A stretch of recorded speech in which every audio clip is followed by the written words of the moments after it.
Vamos falar sobre gastar hoje. Vai ser bom. Mas é bom viver a vida cristã na sua totalidade. Na sua totalidade. A vida cristã, ela não pode ser uma vida de momentos. E viver a vida cristã na totalidade é usufruir de tudo aquilo que Deus tem para nós. Não é você... vai me faltar a palavra agora, ser um alienado de tudo que está acontecendo aí fora, de maneira nenhuma. Isso não é ser cristão, isso é ser fanático. E o fanatismo, ele leva as pessoas a matarem, Por conta disso você vê homens aí cercados de explosivos entrarem aí em supermercados e explodirem, onde há um fluxo de gente muito grande. O fanatismo é isso. O fanatismo leva a pessoa a se alienar. Nós não somos alienados. Nós somos salvos. Diga para o seu irmão assim: você é salvo. E muitos cristãos, eles não vêm na ceia porque eles acham que pecaram. E eu estou aqui porque pequei. Durante esse mês, com certeza. Em algum momento, em alguma coisa. Eu não vendo perfeição para ninguém. Não vendo. Mas eu acredito que o sangue de Jesus me purifica de todo pecado. Amém. E eu acredito isso de todo o meu coração. Que Ele não veio a esse mundo à toa. Se uma pessoa só fosse salva, Jesus já diria assim: valeu a pena. Então, muitas vezes a pessoa ela não vem por conta disso, porque ela acha que ofendeu alguém, falou um palavrão, Tem gente que acha que pecado é só falar palavrão. Eu dizia para o André hoje, nós estávamos conversando e eu disse: a lei moral, ela está dentro de todo ser humano que nasce. Todo ser humano que nasce, ele sabe, ele vai crescendo, ele já sabe que roubar é pecado. Ele sabe que matar é pecado, é errado. Porque pecado é errar o alvo. Isso é pecado. Quando eu erro o alvo como cristão, eu pequei. Ele já sabe que roubar, que matar, tudo isso é errado. Cobiçar a mulher do próximo. O homem que é casado, seja ele crente ou não, ele sabe que é errado. Cobiçar o homem da próxima também, como foi dito ontem aqui na aula, da próxima, também é errado. Então a pessoa já sabe disso, ele sendo evangélico ou não. Não vou falar das 613 leis judaicas lá, que é segundo a quantidade dos ossos do nosso corpo, são as leis. Então, como cristão, muitas vezes a pessoa não vem na ceia, e com isso é pior. Porque e se ela morrer? E se ela morrer? Ela colocou o sacrifício de Cristo como menor do que o pecado que ela cometeu. E nenhum pecado é maior do que o poder do sangue de Jesus Cristo. Amém. Ele lava. A não ser que a pessoa não creia. Não creia. Então diga para o seu irmão assim: creia no sangue de Jesus. Creia no sangue de Jesus. E usufruir de todas as bênçãos de Deus é participar desse momento aqui. Nós tivemos quinta-feira um culto aí com a minha família. Provavelmente, se o pessoal não segurar o Antônio lá em Gramado, na última quinta-feira do mês que vem, a família dele. Porque eu estava conversando com ele aqui, brincando, e ele falou, não, eu faço. Eu falei, então, na última quinta-feira, agora do mês de setembro, é a família toda. Vai vir a filha, vai vir a irmã da Eliana, prega, e por aí afora vai. Então, isso é igreja. Igreja é corpo. Ninguém pode ser abençoado por Deus estando fora do corpo de Cristo. Você não vai ver uma mão andando na rua sozinha. Você nunca vai ver isso. Mas você vai ver o corpo sem braço andando na rua. Ou sem uma perna. Ou sem um olho. Você vai ver. Mas um braço andando sozinho, aí você não vê. Porque ele fora do corpo, ele morre. Ele vai morrer. Porque ele não vai ter sangue dentro do seu corpo. Então a igreja é a mesma coisa. Se eu não me envolvo, a chance de eu morrer é muito grande. Porque eu não vou estar recebendo da ceia, que é Jesus Cristo, que está presente aqui nessa noite. Amém. Então eu vou morrer. Eu vou ser arrancado fora. Jesus disse isso em João 15. A pessoa diz assim, Deus não rejeita ninguém. Quem já ouviu isso? Quem já falou isso?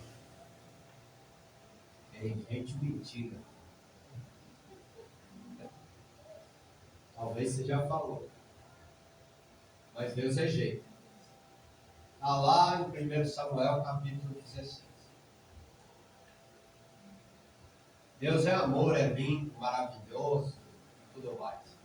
Mas ele disse para Samuel assim, até quando terás tu, ó de Saul, havendo eu rejeitado?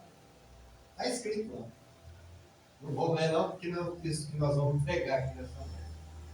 Então, nós nos preocupamos, né, com a sua vida espiritual, com a sua vida física, se você estiver doente, né, nós sofremos com isso, né, nós nos alegramos com as vitórias, né, o Cido faltou no culto quinta-feira, o senhor se alegrou porque ele faltou no culto? Me alegrei. Por quê? Porque ele foi na colação de grau da filha dele, da Jéssica. Né? Isso não vai acontecer 10 vezes. Então, uma oportunidade única. Se ela não tivesse na colação de grau, ele estaria aqui conosco. Eu tenho certeza disso. Por quê, pastor? Porque eu conheço o Cido há mais de 30 anos. Quando ele chegou na igreja, eu já estava lá. Eu já estava lá. E nós vimos o crescimento dele. Então, e também foi meu aluno. Está vendo? Quer ser abençoado? Ande com gente que é abençoada. Aprenda isso. Conviver, nós convivemos com todas as pessoas. Nós estamos numa sociedade. Você vai conviver com o espírita, você vai conviver com o ateu, você vai conviver com a toa, você vai conviver com todo idólatra, você vai conviver com todo tipo de pessoa. Porque vivemos numa sociedade. Agora, andar, a gente anda com gente que crê naquilo que a gente crê. Andar é diferente. É Enoque que andou com Deus. Ele não andou com qualquer um, ele andou com Deus. E Deus levou ele vivo para a eternidade. E ele não vai voltar. Porque a Escritura diz que ele foi tomado para não ver a morte. E eu creio na Escritura, não naquilo que os outros pensam ou falam.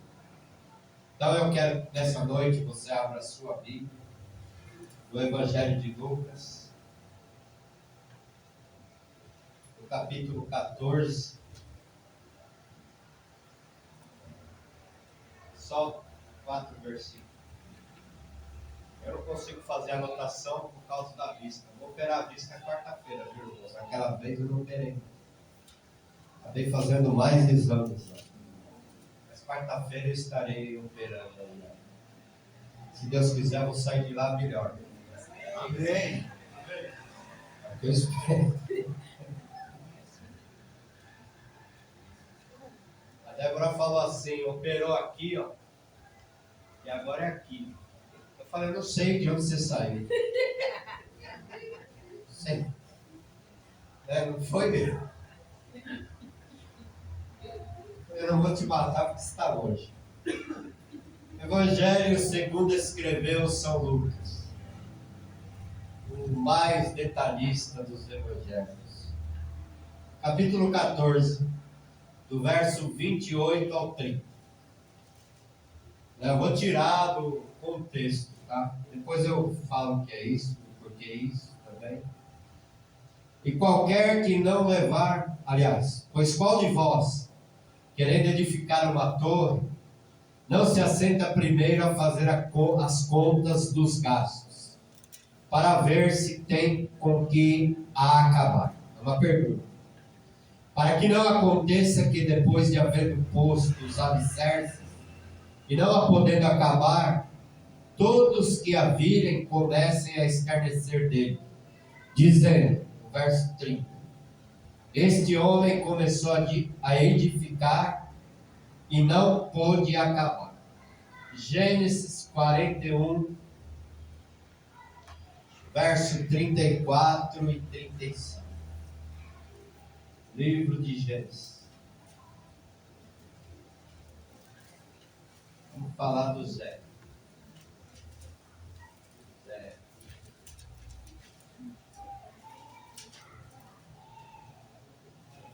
Verso 34 e 35. Faça isso, Faraó, e ponha governadores sobre a terra do Egito. José falando. E tome a quinta parte da terra do Egito nos 7 anos de fartura. E ajuntem toda a comida destes bons anos que vem. E amontoem trigo debaixo da mão de Faraó, para mantimento nas cidades e o guarda. Assim será o mantimento para provimento da terra, para os 7 anos de fome que haverá na terra do Egito, para que a terra não pereça de fome. Amém? Amém. Diga glória a Deus pela palavra. Pode se sentar. Irmãos, nós vivemos em um país em que nasce grama até no asfalto praticamente. É um país rico. O que você vê aqui no Brasil, você não vai ver no Japão, por exemplo. Aquele mundaréu de carne no açougue, assim, aquelas coiseiras, você pode comprar quanto quiser. Lá não. E em nenhum país do mundo, salvo engano, você não vai ter isso. O Brasil é um país abundante, que desperdiça muito também. Não vou falar disso não. Vou falar de José um pouco. O porquê Deus separou José dentre os seus irmãos. E porque ele recebeu, lá no capítulo 50, ou 51, se eu não estiver enganado, a bênção de Jacó na área financeira. Coube a José a prodigalidade material. E a Judá, filho de Lia, porque Deus havia escolhido Lia e não Raquel. Quem escolheu Raquel foi Jacó. E de Lia nasceu Judá, de quem veio Cristo. Não foi de Raquel que Judá nasceu. E Deus escolheu José para uma tarefa, para um propósito, para um plano futuro. Como Ele escolheu a mim e a você. Ele separou você no meio da sua família. Às vezes a pessoa diz assim, por que eu? Eu ouvi alguém dizer assim, por que não eu? A pessoa deveria dizer. José era um moço, ele vivia aos pés do seu pai. Ele ouvia o pai. Ele ouvia o que o pai falava sobre o Deus de Abraão, sobre o Deus de Isaac. Ele viu e ouviu as experiências que o pai viveu, aquilo que o pai presenciou, aquilo que o pai experimentou da parte de Deus. E ouviu o pai falar dos sonhos que tinha. Ele estava lá aos pés do pai, tinha tempo para isso. É preciso tempo para ouvir Deus falar. Abraão viveu depois da primeira vez que Deus falou com ele. Hoje nós estávamos conversando, mais de 70 anos. Sabe quantas vezes Deus falou com Abraão? Eu fiquei sabendo hoje. 6 vezes. Deus não é papagaio para ficar falando todo dia, toda hora, todo momento. E José, ele aprendeu isso. Ele aprendeu com Jacó e Deus viu aquilo. Deus estava vendo. Porque Deus não nos vê só no culto, só na igreja. Deus nos vê dentro da nossa casa. Deus nos vê debaixo do chuveiro. Deus nos vê no quarto. Deus nos vê quando estamos com o celular na mão. O que estamos vendo, o que estamos, como é que fala? Acessando. Lá, Deus vê tudo. E é a partir daí que Deus vai fazendo as suas escolhas, porque Deus também escolhe. Deus separa pessoas. E no meio de 12 filhos, Deus separou esse moço. E deu para ele um sonho. Mas não era um sonho fora da realidade dele. Os cristãos hoje, eles sonham demais e fazem de menos. É muito sonho para pouca renúncia. É muito sonho para pouca dedicação. Deus deu um sonho para ele dentro daquilo que ele vivia, na roça, amarrando feixes de trigo. Agricultores, a família era isso, pastores. E dentro da realidade dele é que ele sonhou. José nunca imaginou que fosse conhecer o Egito. Nunca, jamais. Acredito eu que ninguém da família dele nunca acreditou. E talvez você está aqui essa noite e diz assim: eu nunca vou poder ir para tal lugar. Está gravado, ó. O Antônio vai a trabalho, mas dá para aproveitar também. Sei lá, é bonito. Muito bonito. É o Brasil, é o nosso país. Tem gente que nunca saiu de onde mora, não conhece nem o nome das ruas do bairro. Aqui tem. Eu vou apontar primeiro. Aí. Tem rua lá perto de casa, se você perguntar, eu não sei. Eu não sei indicar para você. Imagine o Brasil, Fortaleza, Ceará, Francisco é de lá, Bahia, Estela. Bahia eu só passei por Feira de Santana, que a gente tinha o propósito de ganhar almas, de evangelizar. Então, da mesma forma, José jamais imaginou que aquele sonho levaria ele até o Egito. Jamais passou pela cabeça dele. Jamais ele pensou: eu vou viver aqui, minha vida tranquila, minha vida abençoada, vou continuar aprendendo aos pés de Jacó, meu pai, e vou ajudar os meus irmãos. Dentro daquilo, a pessoa, muitas vezes, também, ela não cresce, porque ela se acomoda. Ela se acomoda na vida cristã.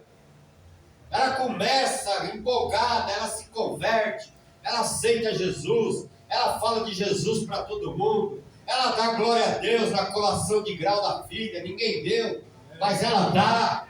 depois de 30 anos, continua dando glória a Deus, continua causando choque nas pessoas. Mas tem gente que começa empolgado, vem para a igreja, canta, ergue as mãos, pula, né? Eu não posso pular mais por causa da cirurgia, né? Fala em línguas, grita, chora, né? Se esparrama, abraça um, abraça outro. Mas aí, com o tempo, se passasse 1/10 do que José passou, 1/10, morria na fé. Porque as lutas, elas acontecem. Deus permite algumas situações, não para que nós venhamos a nos abater, não para que nós venhamos a nos acomodar, não para que nós venhamos deixar de orar, deixar de jejuar, deixar de ler a Bíblia, deixar de dar glória a Deus, deixar de dar aleluia, deixar de abraçar o irmão, a irmã, deixar de estar ativo e participante da obra de Deus. Não é para isso, é para que nós cresçamos. Irmão, crescimento exige do ser humano algo que muitas vezes a pessoa não quer: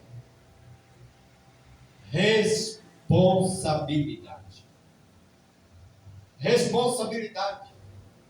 Só conquista as coisas quem tem responsabilidade. Diga para o seu irmão isso. Só conquista as coisas quem tem responsabilidade. Ninguém responsável consegue nada. José, ele aprendeu isso, porque o pai instruiu. O pai estava ali, ele estava próximo do pai. Próximo de Deus, eu vou aprender muita coisa. Próximo de Deus, eu vou aprender a amar o próximo. Próximo de Deus, eu vou aprender a pedir perdão. Próximo de Deus, eu vou aprender a perdoar. Próximo de Deus, eu vou aprender a falar em outras línguas. Próximo de Deus, eu vou ter revelação da palavra. Próximo de Deus, eu vou ser cheio do Espírito. Deus é o meu Pai. Amém. Diga para o seu irmão assim: Deus é o seu Pai também. Próximo dele, você vai ter tudo isso. E você vai se tornar responsável. Responsável por quê? Pelo quê, pastor? Responsável pela obra de Deus, pela pregação do Evangelho, por orar por alguém, por falar do amor de Deus àquele que está se perdendo. O primeiro texto que nós lemos em Lucas fala do discipulado, do preço do discipulado. Eu tirei, eu não fiz uma exegese, uma hermenêutica, não fiz nada disso, mas estou falando de José. E aí ele se torna um homem responsável, porque ele cresceu do lado do pai. Ele trazia as informações que o pai pedia, ele não mentia, ele não inventava nada sobre os irmãos dele, ele falava aquilo que ele via, era aquilo que ele via. Irmão, isso é muito importante na nossa vida. Nós devemos falar daquilo que vemos, não daquilo que ouvimos muitas vezes. Porque muitas vezes aquilo que ouvimos não é verdade. Meia verdade é mentira. Uma vez uma pessoa disse assim: a mentira para salvar, pastor. Eu falei: não existe mentira para salvar ninguém. A mentira ela só vai aumentando. Eu tive um tio mentiroso. Eu falei: o dia que o senhor disser eu estou morrendo, o senhor morre. Era o caçula da família da minha mãe. Eu fui fazer o sepultamento. E o outro irmão dele estava lá, em Ribeirão Pires. Acharam ele. Minha mãe ficou em pânico. Aquilo ali acabou com a vida da minha mãe. Porque um homem que mentia assim. Então a mentira José aprendeu a falar a verdade. Ele não culpou a mulher de Potifar. Ele não disse, ela me assediou. Ele não disse, ela veio para cima de mim. Não foi uma vez, não foi duas, né? A mulher era direto ali em cima dele, né? Assediando. Por quê? Porque o diabo sabia. O diabo sabia que a bênção ia chegar. Amém. Irmão, o diabo sabe. Esse é o problema. O cristão precisa estar atento para não dar brecha, para não dar oportunidade, para não abrir uma janelinha, porque se abrir uma janela ele arrebenta com tudo. Então o cristão também tem que estar atento. Por quê? Porque ele também é desde o princípio. E ele é espírito. Você não vê ele, mas você pode ver as ações, as atitudes. E José, ele sabia, se eu tiver um momento com essa mulher, eu perco tudo que Deus tem preparado para mim. Ele sabia disso. E por saber disso, ele fugiu. Administrou bem a casa dele. Cuidou bem de tudo que foi colocado na mão dele. Como foi dito aqui, ele não recebia nada. Mas ele vivia bem dentro daquela casa. Ele era tratado bem lá. Ele não era um escravo qualquer. Ele era um homem diferente. E por ser um homem diferente, Potifar entregou tudo na mão dele. Só disse a respeito da esposa. E justamente aquilo que ele disse, foi ali que ele tomou a investida. Mas ele disse não. Diga para o seu irmão, aprenda a dizer não, para ser abençoado. Diga não para a preguiça de vir ao culto. Tem crente que tem preguiça de vir ao culto. Tem crente que até para cumprimentar é difícil. A mão assim, olha, né? Dói. Ele disse, José não, era um homem atento. Foi para a cadeia prosperou, como disse o André aqui dias atrás. Não dá para saber como é que a cadeia prosperou, não tem explicação. Mas ele era um homem que aprendeu. Ele aprendeu. E aí Deus, que é soberano, que é o Deus que você crê, o Deus que eu creio, e que muitas vezes, por conta das situações que nós vivemos no dia a dia, por causa daquilo que nós vemos, nós enxergamos, nós acabamos perdendo essa visão de Deus. O que Deus fez? Deus entrou no sono de Faraó e deu um sonho para um idólatra. Mas era o homem mais poderoso daquela época. É assim que Deus faz. Você imagina isso? A gente não pensa nunca nessas coisas. Podia ter sonhado. Se José tivesse sonhado, não ia mudar nada. Se Potifar tivesse sonhado, não ia mudar nada. Se alguns dos magos lá tivessem sonhado, Faraó ia dizer. Mas Deus falou com aquele que era o mais poderoso da terra. Por quê? Porque ele governa todas as coisas. Ele tem o controle. Ele falou, vou perturbar aquele homem. Deus, ele vai entrar onde você nem imagina. Para fazer algo grande na sua vida. Aleluia. Sim? Muito puro. E aí, Faraó conhecia José? Conhecia o Zé, como diz o Cláudio Duarte? Não. Pastor Cláudio Duarte. Não conhecia. Mas Deus tinha alguém lá dentro do palácio que conhecia. Deus sempre tem alguém. Sempre tem alguém. E aí chamaram o José. E o José foi lá e falou, é isso, isso, isso. O sonho é isso. 7 anos de abundância, depois vai ter seca. O que isso quer dizer? José não era formado em ciências contábeis, não tinha nenhuma universidade, naquela época. José não era formado em economia. Não era. Mas José disse para ele assim: olha, faz isso e separa a quinta parte. Isso é ensinamento para a nossa vida financeira, material, em todas as áreas.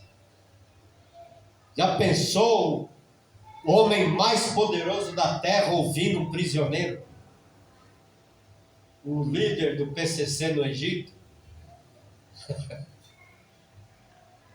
Ele ouviu, e graças a Deus que ele ouviu, por isso nós estamos aqui nessa noite, porque ele ouviu. É um conselho.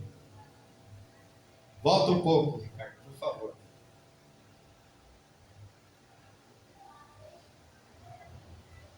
E ajuntem comida destes bons anos que vêm, e amontoem o trigo debaixo da mão de Faraó, para mantimento nas cidades e os guardem. Teve o primeiro ano da colheita. Primeiro ano. Guardou o trigo lá. Aquele trigo só ia ser usado 7 anos depois. Não bichou. Não criou mofo. Nada. Por quê? Porque o conselho veio de Deus. Tudo que Deus faz é perfeito. Amém. O homem que estava ali não era qualquer um, como você também não é qualquer um. Não se veja dessa forma. Você não pode andar assim, nariz empinado. Mas saiba isso. A revelação do sonho foi de Deus. Agora o conselho é José quem está dando.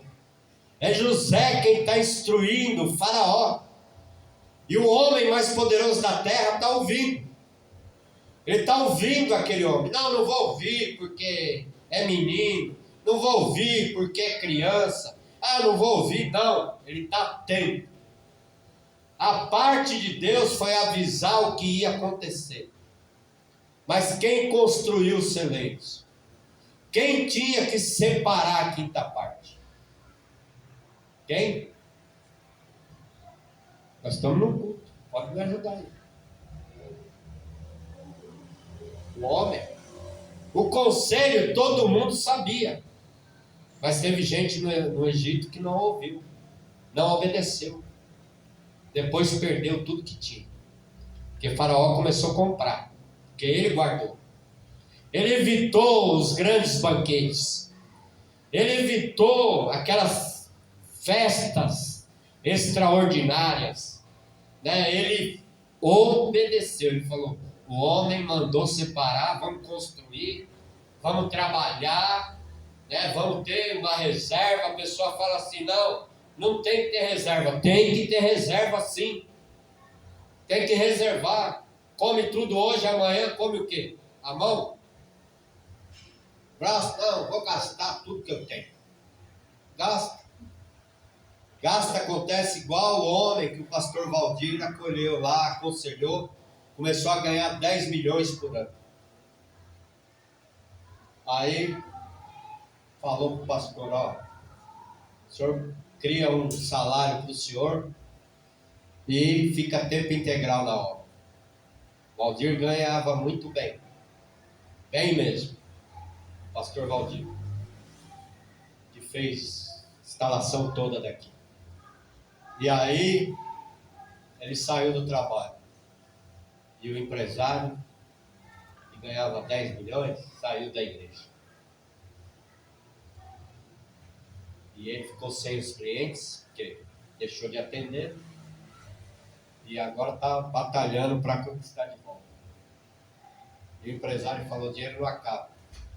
Hoje o empresário anda ligando para ele, pedindo oração, pedindo conselho. Eu falei: pede para ele se matar. Falei: que Deus ajude ele a morrer. Fala para ele: que Deus lhe mate, miserável. Fez eu perder tudo que eu tinha. Brincando, de jeito nenhum. Ele está orando por ele. Mas esse homem fez isso porque ele achou que os 10 milhões não acabavam. né? Mas teve gente no Egito que obedeceu. Irmão, o segredo da vida cristã não está no sacrifício, está na obediência. Desde o início, está na obediência. É a obediência que faz a pessoa ser bem-sucedida.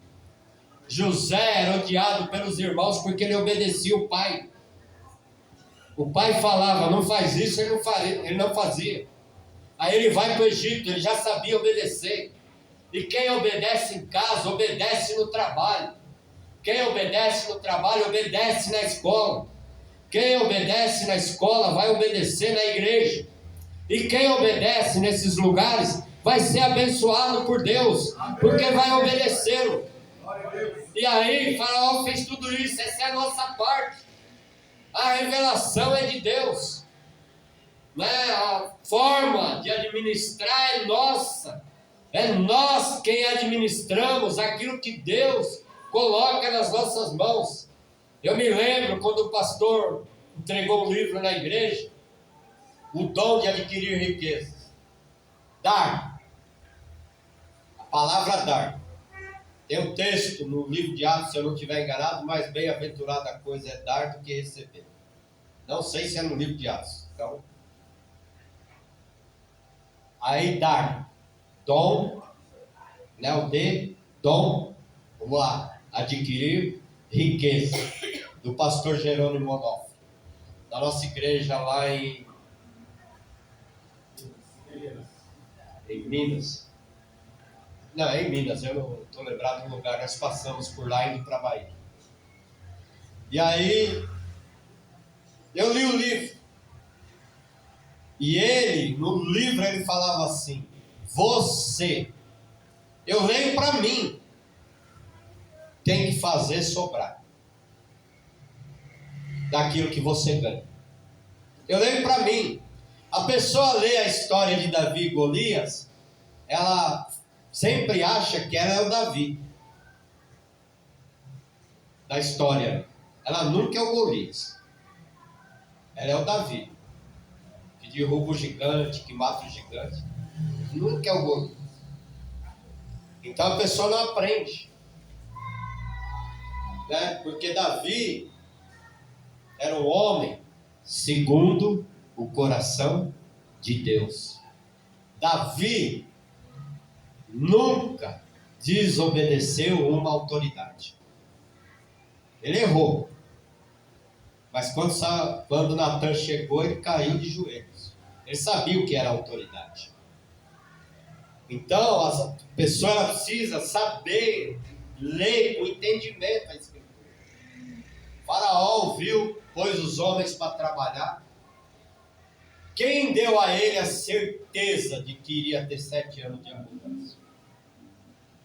Né? Aí a pessoa vê o Egito milionário, crescendo, prosperando e tal, e Faraó guardando a quinta parte. Teve gente lá que comeu, jogou fora, perdeu, no fim teve que dar a casa para José para comer.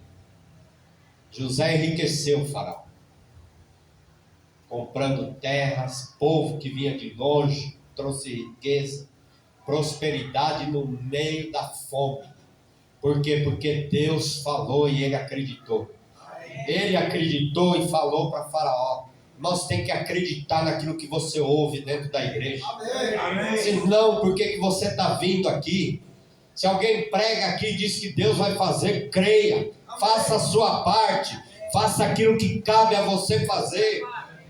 Faça aquilo que você deve fazer. Para que Deus realize um milagre na sua vida. Ontem nós comentávamos, eu trabalhei 1 ano, 12 horas para pagar dívida. Eu sempre disse aqui, foi o ano que eu mais ganhei dinheiro, que eu menos vi. E a Débora comentou isso com o engenheiro lá, o Marcos. Por quê? Não por minha causa. Fui chamado de ingênuo, por gente que eu amava muito. E amo até hoje, graças a Deus. Não foi uma nem 2 pessoas. Mas eu fiquei quieto. Uma das pessoas que me chamou de ingênuo, numa reunião de oração, tinha um presbítero, usado, amigo meu, amigo dessa pessoa também. E esse presbítero, cheio de Deus, né, virou e disse assim: foi eu que deixei você entrar naquela sociedade, porque eu precisava provar a sua fé. Agora eu vou te abençoar. Amém. Eu acreditei, porque era aquilo que eu tinha vivido. Ele não sabia. Um outro tinha profetizado, 10 minutos antes tinha me descido do couro em mim. Bateu em mim com vontade. E olhou para mim, porque a pessoa vem profetizar para mim, não pensa que eu fecho o olho, não. Eu fico com o olho bem aberto e olhando para a pessoa. Porque a pessoa que profetiza, ela tem que ter coragem. Ela tem que ter fé. Para pregar tem que ter fé. Autoridade de Deus. E isso é buscado no joelho, lá dentro do quarto. É lá que Deus vê a sua oração. Não é que Ele ouve. Lá está escrito que Deus vê. Ele vê a sua oração. Ele está vendo você lá. E aí lá você está de joelhos. Aqui Ele te põe de pé diante das pessoas. É assim que Deus faz. E aí o irmão bateu, olhou para mim e falou: não está gostando? Eu falei: não, amigo, pode descer o couro. Eu pregava na rádio, o irmão Divaldo estava lá junto, tinha outros irmãos, tudo gente grande, presbítero, evangelista, né, os assembleianos. Aí quando ele terminou de bater, eu falei: acabou? Acabou. Falei: eu quero saber onde é que eu estou pecando. Não, isso é mistério. Eu falei: não tem mistério não. Aqui é tudo crente. Aqui é tudo crente. Crente que anda em mistério está vivendo uma vida errada. No meio de crente não tem mistério não. Jesus nunca escondeu uma parábola dos seus discípulos. A multidão podia não entender, mas a hora que o Pedro chegar, quer dizer aquilo, isso. Então no nosso meio não tem mistério não. No nosso meio as coisas estão na luz. E a luz revela todas as coisas. Falei para ele: pode abrir o jogo. Porque pode ser que eu tenha errado e eu não sei. Aí vamos orar que Deus vai quebrar. Falei: então vamos. Aí Deus me tomou em várias línguas. Quando Deus me tomou em várias línguas, ele era da terra da Fátima e da Dona Luísa lá. Não sei se a Dona Luísa é de lá. Eu disse assim, usado por Deus: hoje e agora, Deus está curando a sua esposa, lá onde ela está. Aí ele caiu de joelho, chorando, falando em línguas, e me pediu perdão. Deixou a esposa lá em Pernambuco, doente, em cima de uma cama. Aí saímos de lá, o outro presbítero que trouxe ele falou: fui numa casa aí, e ele falou com uma mulher lá: Deus está trazendo um varão para você. Ela falou: já sou casado, irmão. Como é que Deus vai trazer varão para mim? Você já tem um marido. Então, José sabia o que ele estava falando. E Faraó entendeu. E fez a parte dele. Porque a parte de Deus estava garantida. Deus deu 7 anos de abundância. Mas não era para desperdício. Não era para usar de qualquer maneira. Não era para gastar de qualquer maneira. Era para ter essa reserva aí. Porque depois viriam 7 anos de fome. Irmão, hoje eu posso estar aqui, ó, em cima. Amanhã eu posso estar lá embaixo. Eu não sei o que vai acontecer amanhã. Né? Nós vivemos aí há alguns anos atrás a inflação 120% ao mês. Né? Você ia de manhã, era R$1, eu comentei. Você ia a meio-dia, era R$1,50 no mercado. Você ia às 6 horas da tarde, eram R$2.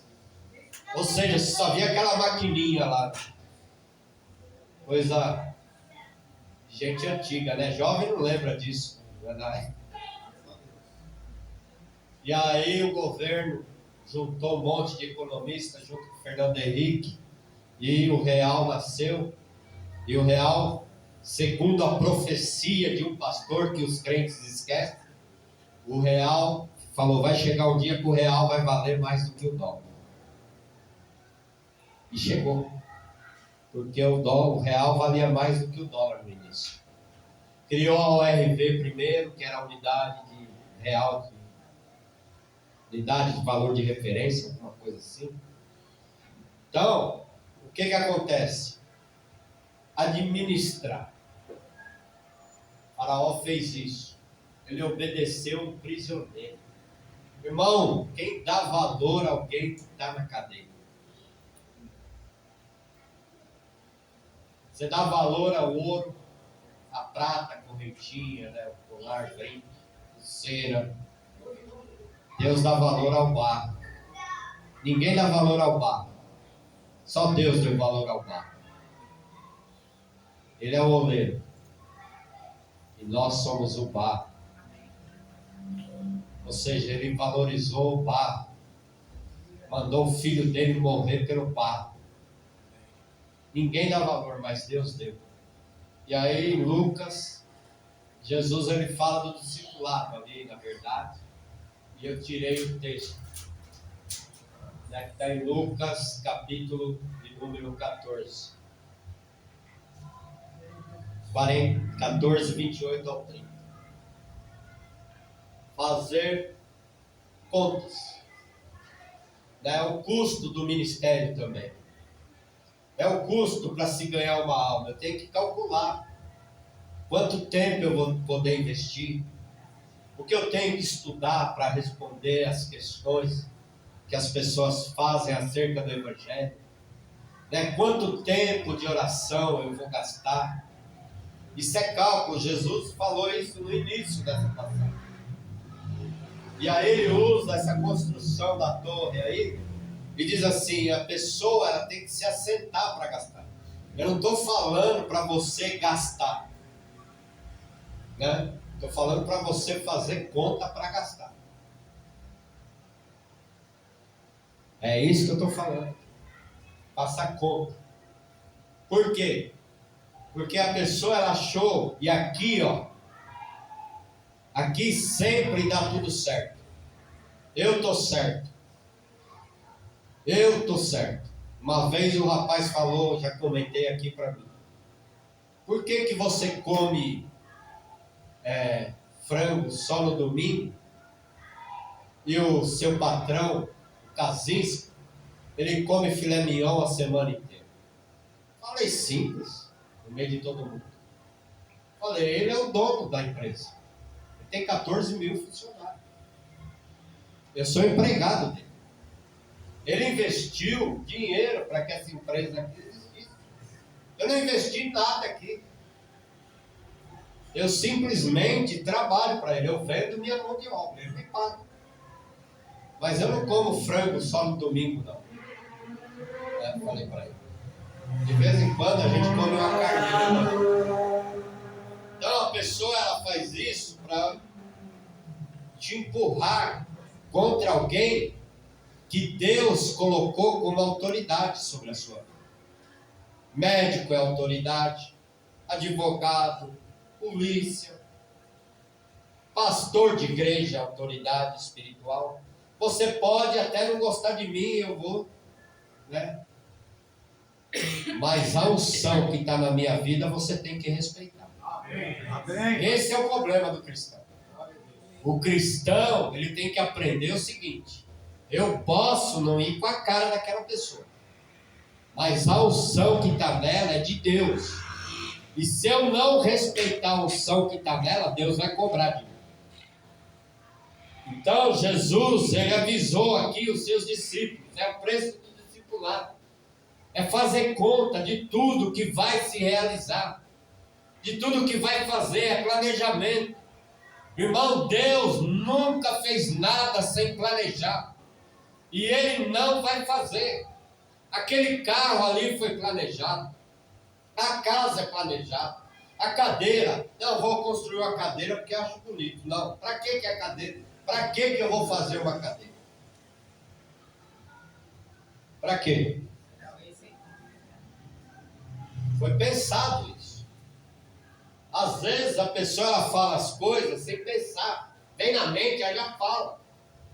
Jesus não, era tudo, ó, calculado. Ele está ensinando os discípulos. Porque ele vai embora. E eles vão ficar. Então, faz conta. Dá para fazer, dá para ser feito, dá para realizar esse trabalho, dá para fazer isso na obra de Deus, dá para comprar aquilo, temos condições. Eu ouvi um pastor dizer assim, eu gastei numa reunião nossa, 40 mil só de mão de obra, ele pagou do bolso dele. Mas ele tem cacife para isso, né? Se eu tivesse eu também fazia. Eu não tenho. Então não adianta, ele pode falar, eu posso ver, posso achar lindo, maravilhoso, mas para mim não dá. E eu vou dizer não. Não, vai doer. Vai doer, é a renúncia. É o Evangelho, é continuar com Cristo. Porque senão, o final é aquele do verso 30. Verso 30. Aí. Olha o que as pessoas vão dizer. Tem gente que zomba dos crentes, dos salvos. A palavra crente não é muito boa. Dos salvos. Olha lá. Começou. Começa e não termina. Não, esse ano, olha, dia 31 de dezembro, na passagem da meia-noite, se Deus anotasse aqui, ele dissesse, eu vou vir cobrar. O que as pessoas prometem ali, além de perder os 2 quilos de sempre, né? Porque todo mundo precisa perder 2 quilos. Até o Ricardo.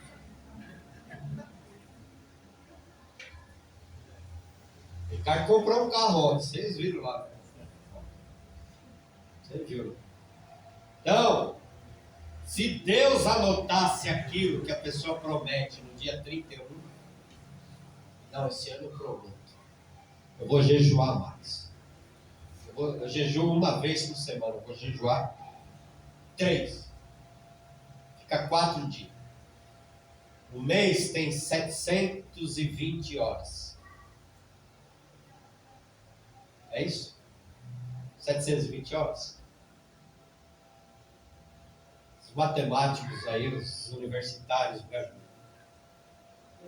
720 horas. Se eu vier no culto só no domingo, eu vim 8 horas. E no de ceia vai passar um pouquinho. 8 horas de 720 horas tem um mês. 8 horas de culto só. Junto com os irmãos. Bom, como é que nós vamos morar no céu? No céu você vai falar para Jesus assim, ó Jesus, tem uma festa de aniversário, eu vou lá. Jesus vai dizer, aonde? Aqui é a eternidade, amigo. Você tinha que ter se preparado lá embaixo. É lá embaixo. É aqui que a gente se prepara para viver na eternidade. O que você vai fazer na eternidade? Você vai dizer santo. Amém. Santo. Santo. Disse Isaías, capítulo 6. Já pensou? Para nós é chato, né? Ficar lá, santo, santo, santo, santo. Tem gente que vai estressar. Vai ter uma crise. Mas os serafins fazem isso. Santo, santo, santo. É isso. Adoração. Aí você vai dizer assim, não, mas tem que visitar fulano. Deus vai dizer, aqui ninguém precisa de visita. Precisava lá embaixo. Lá embaixo, precisou de você fazer uma visita no hospital. Precisou de você fazer uma visita para aquele irmão que não foi no culto. Precisou de você fazer uma visita para aquela família que foi na igreja. Que está o nome aqui, ó, atrás do meu... o meu esposo é esse aqui, ó. Essa família aqui, ó, Pamela e Adi, precisava ter ido visitar, precisava ter mandado um zap, em vez de ficar mandando zap para quem saiu da igreja, para quem fala mal da igreja que você congrega, ficar convivendo com quem fala mal do líder da sua igreja, do irmão da igreja. Sai de perto dessa gente, porque essa gente vai te separar, não é da igreja, é de Cristo. Ninguém sai da igreja, a pessoa se afasta de Jesus. É Jesus que ela está abandonando. E Jesus, ele disse assim: este homem não começou a edificar e não pôde acabar. Ou seja, zomba. Olha lá o crente. Olha lá, está na igreja. Está na igreja. Começou e não termina. Começou a fazer as coisas e não acaba. E na igreja a mesma coisa. Começa com muito gás. É igual botijão, acabou. Tem que trocar e colocar outra pessoa. E Deus não faz isso. É melhor a pessoa andar com Deus. Como Abraão, não adianta correr. Anda. Como o pastor Márcio falou aqui, ó. É assim, ó, devagar e subindo. Ou seja, Jesus estava avisando ali o preço do discipulado. Você vai orar pela pessoa uma vez, 2, 3, 4, 10, 1000 vezes. Você vai orar como Abacuque orou. Abacuque é um profeta que não tem profecia. Ele disse: no meio dos anos, e no meio dos anos a notifica. Falando sobre avivamento. Ele orou e não viu o avivamento. Como minha mãe não viu meu irmão voltar para a igreja, mas ela orou por ele. E hoje ele está na igreja. E ele vai chegar no céu, vai encontrar ela lá. Amém. E eu também.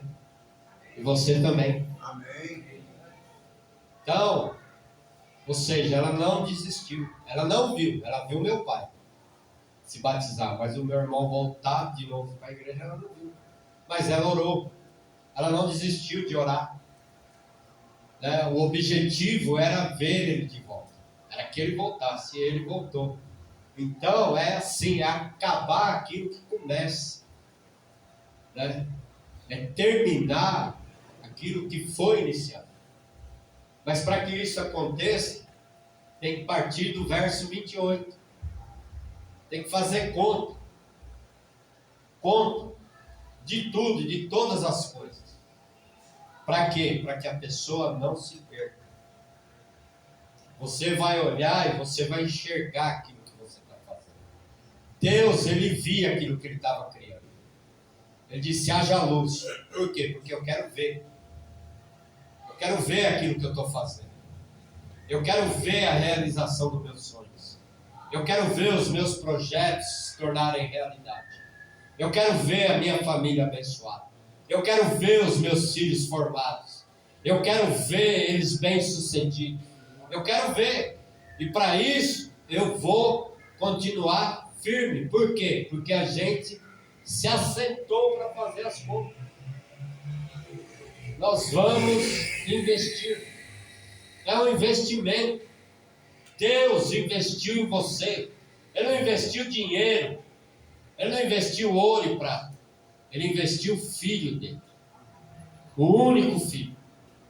Ou seja, ele deu o melhor. Ele não pegou o que estava sobrando e disse: eu vou dar isso na igreja. Vou dar isso para morrer pela irmã Beth. Não.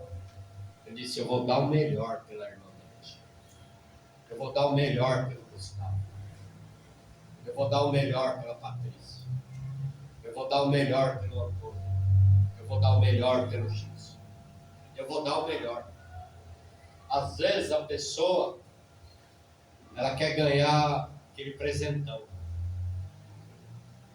Eu quero ganhar um presente. Mas quando vai dar um presente, o pastor Teixeira falava assim: o Cito tá aí, não vai deixar eu mentir sozinho. Quando a pessoa chegava e dizia assim para ele: ó, trouxe uma lembrancinha do senhor. Ele falava assim, falou de púlpito isso. Quando a pessoa fala isso, já sabe. né? Porque se for um carro, a pessoa chega assim, ó, pastor, eu trouxe um presente para o senhor, está lá fora. Teve um homem que ele recebeu uma mensagem de um pregador. Eu conheço o pregador. E esse pregador disse para ele, daqui a 2 anos, você vai estar nos Estados Unidos da América, trabalhando em tal área, você vai ser bem sucedido. Depois de 2 anos, esse cara voltou na igreja. O carro mais caro da época. O cara chegou lá e falou, pastor, está aqui. Deus cumpriu aquela palavra. Está lá fora, é para o senhor. Ele teve fé para profetizar na vida daquele homem. E o homem recebeu aquilo que foi prometido. Uma vez eu recebi uma palavra, isso tem mais de 30 anos. Eu estou vendo ela hoje, aqui. Aqui. Já vi em outros lugares também, mas aqui também. Na nossa igreja. E eu estou vendo Deus cumprir na vida de pessoas aqui aquilo que foi dito aqui nesse altar. E vai cumprir na sua. Mas faça isso. Tá? Não esqueça disso aqui. Sabe por quê? Porque o que está sobrando hoje pode fazer falta amanhã. Então é preciso fazer conta. É preciso saber, eu preciso terminar aqui. Eu comecei, eu vou terminar. Isso em todas as áreas. Jesus estava falando aqui de discipulado, de vida cristã. Tem gente que não sabe o que é vida cristã. Tem gente que não sabe respeitar o outro. Tem gente que não sabe respeitar o líder. Acha, não, é homem, comedor de arroz e feijão que nem eu. Não entra nessa não, porque eu nunca vi meu pastor como comedor de arroz e feijão. Eu sempre vi ele como um homem de Deus. E eu vi meu pai, no dia do meu casamento, cumprimentar ele e dizer assim, muito obrigado. Meu pai não era crente ainda. E disse para ele assim, você ensinou para o meu filho coisas que eu não ensinei. Falou para o meu pastor. Então, autoridade tem que ser respeitada. A autoridade não é do homem. Ela vem de Deus. Amém. O pessoal culpava Moisés porque achava que Moisés era culpado. Miriam foi brincar com Arão e achar que Moisés era igual a eles. A nuvem desceu, cobriu eles na frente de todo mundo, de todo Israel. Quando a nuvem subiu, Miriam estava leprosa. E Deus ainda falou para Moisés: se seu pai se seu irmão te cuspisse no rosto, ou seu filho cuspisse no rosto do pai, falou um monte. Põe ela 7 dias fora do arraial. Ela vai viver sozinha. Porque falou contra você. Não foi contra mim, foi contra você. Deus ouviu. Deus ouviu eles conversando entre eles. Então a igreja, nós, como servos de Deus, porque eu estou aqui para servir você. E eu tenho sido muito grato a Deus pela sua vida. Mas eu digo a você, aproveite os tempos de abundância para fazer uma reserva. Porque nessa reserva aí vai aparecer a oportunidade. E a hora que a oportunidade aparecer, você está lá. Pronto. Está aqui. Foi o que aconteceu com José, né, na escolha dele. Né, o livro de Gênesis termina de uma forma horrorosa. Você lê lá, eu não vou nem falar. Mas aqui Jesus está ensinando os discípulos. Eu estou indo embora. Tenham cuidado. Façam isso, façam aquilo. Administre o seu tempo. Irmão, a coisa mais cara, eu tenho falado aqui, é o tempo. Você não recupera o tempo. Você não recupera sono que você perdeu, você não recupera. Então, tempo é a coisa mais cara que nós temos. Administre ele bem, para servir a Deus da melhor maneira possível. Amém. Diga para o seu irmão, eu vou dar o meu melhor. E não é promessa para a imagem, não. Diz para ele, não é promessa para a imagem, não. Você é minha testemunha. E se eu não fizer, você me cobra. E não fica com raiva. Porque eu te amo. Amém? Amém.